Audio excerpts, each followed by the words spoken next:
அவர் ஒரு 50 வருஷம் இருக்காருன்னா, நான் ஒரு 50 வருஷம் இருக்குன்னா செத்து போயிட்டோம்னா மறுபடியும் வரவை எனக்கு என் பையன் பேரை அதே மாதிரி கொண்டு போவான்னு சொல்ல முடியாது. சரியா? அதனால நீங்க எல்லாருமே தலைவராகவும் நினைங்க. தலைவராகும்னா அந்த ஊருக்கு தலைவராக இருந்தால் அந்த ஊரை வழிகாட்டி கொண்டு போற தலைவராக இருங்க. கண்டிப்பா வரக்கூடிய சட்டமன்ற தேர்தலையோ இல்ல நாடாளுமன்ற தேர்தலையோ இந்த உள்ளாட்சி தேர்தலையுமே முத்தரையர் ஜெயித்தார், போட்டியிட்டார், ஜெயித்தார், வென்றார் அப்படின்ற செய்தி எனக்கு வரும்னு நான் நினைக்கிறேன். கண்டிப்பா அடுத்த கூட்டத்தில் நான் கேட்கும்போது, நான் வந்து கலந்து கொள்ளும் போது அந்த செய்தி என் காதுக்கு வந்தா நான் கண்டிப்பா சந்தோஷப்படுவேன்.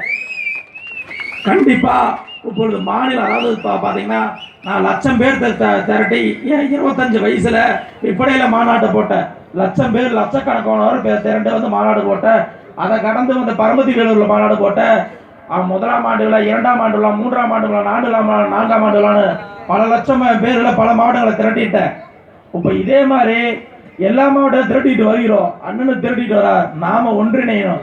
நாம் ஒன்றிணைஞ்சா கண்டிப்பா வெற்றி பெறுவது நாம தான். அதுல வேற எந்த மாற்றம் கிடையாது. வெற்றி பெறுவது யாராக இருந்தாலும் வென்றெடுத்து மீண்டும் வெற்றியை படைத்து மீண்டும் ஆளப்போவது கண்ணப்பர் வம்சாவளிகளாக இருக்க வேண்டும் என்று என் உரையை முடித்துக் கொள்கிறேன். நன்றி, வணக்கம்.